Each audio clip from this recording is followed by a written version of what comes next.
our parasha, where we see that HaKadosh Baruch Hu hears Am Yisrael cry out to him. They're scared to death. They're in front of Yam Suf. On the right, there's snakes and scorpions. On the left, there's snakes and scorpions. These snakes and scorpions were giants of size. And behind them, you have the evil Egyptians. And in front of them, they have the ocean. Nobody knows how to swim. What do we do? What do we do with all of this? They start crying out to HaKadosh Baruch Hu. And the Pasuk says, Hashem says to Moshe Rabbeinu, Ma titzak elai, why are you screaming? This is not the time. This is not the time to scream. Onkelos, on the other hand, is saying, yeah, what Hashem is telling Moshe Rabbeinu, you can stop screaming, I accepted your prayer. I accepted your prayer. Go and take your staff, raise it up in your hand over the sea, and split it. Now here we learn a critical lesson. A critical lesson in emunah and bitachon. You're there, you have an issue. You have a financial issue. You have a job issue. You have a zivug issue. Whatever issues you're dealing with. An obstacle, it's in your life. You're struggling to find somebody to get married to. You're struggling to stay married to the person you chose. You're struggling to have kids. You're struggling to make money. You're struggling to make ends meet. You're struggling to do a lot of different things. People are struggling. Trust me. I get the messages. I get the tears. Just yesterday, I got messages from a couple, a family in Eretz Yisrael. Not only are they struggling with health, where one of them had an accident and lost the ability to walk, but on top of it, they're tenants in a house of some evil gangster that's throwing them out for no reason whatsoever. And they're trying to come up with money to figure out what to do. I mean, these are people that are suffering, and there are so many people suffering. And certainly there are suffering out there that each and every single one of us have gone through or are going through. What do you do with the suffering? How do you deal with life's tribulations? I get it. Am Yisrael suffered when they were in Egypt. I get it. Am Yisrael suffered when they left Egypt. They have no idea what's going on. They don't know what they're going to eat, what they're going to drink, what school their kids are going to go to. They don't know anything. All they know, they're in a desert, and before you know it, before they even got to rest for a moment, the evil Egyptians are behind them. There's anacondas, there's scorpions, everything is scary. So of course, we see this. How can I connect this to my life? All of those troubles that you have currently, that you had in the past, and perhaps you'll have in the future, because there's no such thing as life without trouble. As the Ramchal says, the overwhelming majority of life is trouble, is difficulty, is suffering. And if a person lives without Torah, that suffering is simply endless. Now, of course, if a person knows that HaKadosh Baruch Hu runs the world, they know who is responsible for all of the suffering, and that all of the suffering is simply a choice. Because if you know where it's coming from, if you know where the suffering, the difficulty is coming from, then suffering becomes a choice, because you know that the difficulty is to your benefit. Here we see Am Yisrael clueless about what to do. Clueless about what to do. Praise to Hashem. And then Hashem says to Moshe Rabbeinu, split the ocean. Now, did Moshe Rabbeinu go to a school of splitting oceans? When was the last time that Moshe Rabbeinu split the ocean? How would Moshe Rabbeinu know how splitting the ocean even looks like? What does it look like? Now I know anybody that watched the movies and the shows and has the pictures. Of course, you see, there's an old man with a staff and he puts it down and great. How did he know that that's what it's going to look like? How do you know to split the ocean? How do you know that's what splitting the ocean means? I mean, why don't you just take it the other way and just hit it that way? And, it hits it flat on. But why would that split the ocean? The stick will just go in it. Why would he put it down straight? Well, the stick would just go in it. How do you split an ocean? How would Moshe Rabbeinu know what is Hashem talking about here? Now, I thought about this b'siyata d'ishmaya today. You see, a couple of verses before, Moshe Rabbeinu says, Adonai lachem lachem v'atem techareshun. This is a verse for my name. Starts with the Yud for the name of God and ends with a Nun. with the word tacharishun, that HaShem will wage war for you and you shall remain silent. This is Moshe Rabbeinu telling Am Yisrael, calm down. I know the Egyptians are there. I see it too.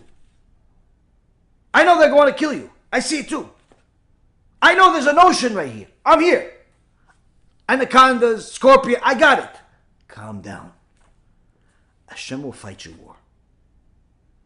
Moshe Rabbeinu, first and foremost, gives us rule number one of dealing with difficulties.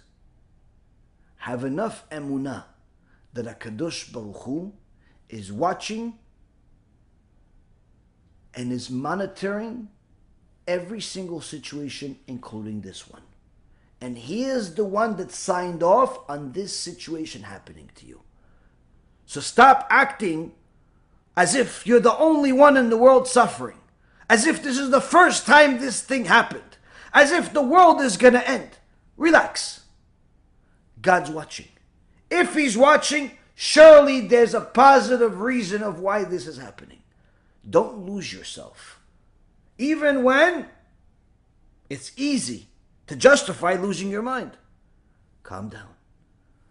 God will fight your wars. You stay quiet. Shh. Don't start screaming. Don't start cussing. Don't start losing your mind. Don't start becoming a heretic and questioning God. Why is he doing this to me? Like somebody sent me a question today. Oh, ever since I started becoming more modest and more religious over the last few months, all I have is trouble. And now my boyfriend left me. Well, you were doing good with the modesty thing until you said the boyfriend left me. I mean, it's not exactly so modest to have a boyfriend. But needless to say, why do you think that's a bad thing that your boyfriend left you? What do you mean? I loved him. Yeah, perhaps God is protecting you from this person because he's not good for you. Why is the immediate response to life not going according to your likings that God is punishing you? Did you ever think maybe he's helping you from something that you don't even know exists? Did you ever hear of the story of the father that fell down the stairs with his newborn baby? End up going to the hospital and finding that this newborn baby had a tiny little thing in his brain that he was born with, that had he not fell down the steps, 10 steps, and gone to the hospital to get checked, they wouldn't have checked his brain. They wouldn't have found this thing, and a week later he would have died. But because he fell, that baby's still alive to this day, Baruch HaShem. Do you ever think maybe you're that baby?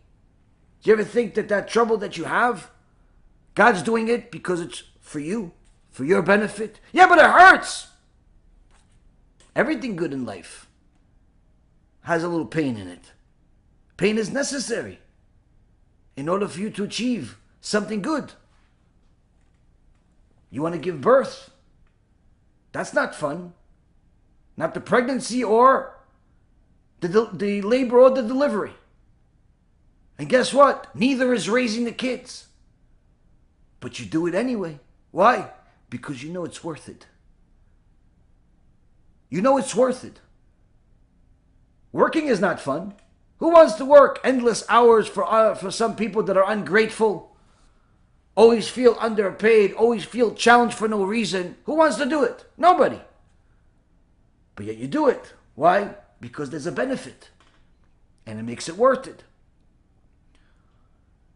And every single part of life has a certain element of pain in it. So this current pain that you have and are unfamiliar with, why do you assume that God is punishing you? Don't you know that we have an entire movie called Gehenom where Kadosh Baruch Hu tells us punishment is not really designated for this world. This is not really a world that's well suited for punishment. There's a much better place for punishment. Here, HaShem tries to guide you with the different difficulties. And every time he tries to guide you, it's certainly to a better destination that you're in and heading towards currently. So, calm down. Stay quiet, stay silent, pray to HaShem. He'll fight your wars. So Moshe Rabbeinu teaches us, first step of dealing with a tribulation, with a difficulty, calm down. Don't lose your mind. Don't lose your faith. Don't become a heretic now. Have a little emunah that HaKadosh Baruch Hu knows what he's doing. We are meant to be a light unto the nations, not to follow their misguided practices. Remember, every Jew has to remember that he's a Jew and she's a Jew. We don't celebrate non-Jewish holidays, even if they seem harmless. It's a zilzul, disrespect to the Torah, and could lead to Chilul HaShem, desecration of God's name. Stick to our holy Torah and our own holidays. That's the path of a true Jew.